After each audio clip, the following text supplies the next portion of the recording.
27 февраля состоятся повторные выборы депутатов Джогорку Кенеша Кыргызской Республики по Свердловскому и Первомайскому одномандатным избирательным округам. Проверить себя в списке избирателей можно на сайте tizme.gov.kg, придя лично на свой избирательный участок, позвонив на короткие номера 1255 и 119, или отправив СМС-сообщение на короткий номер 119 с указанием 14-значного персонального идентификационного номера ПИН.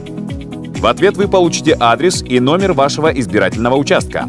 Отправка СМС-сообщения и звонки бесплатны.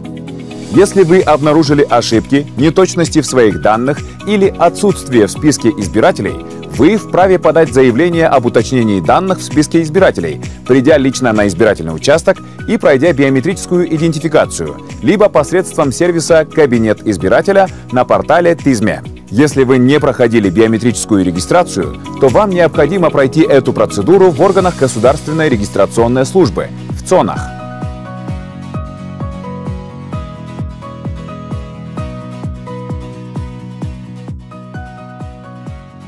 Уточнить себя в списке избирателей можно по номерам горячей линии 1255 119 или на сайте tizme.gov.kg.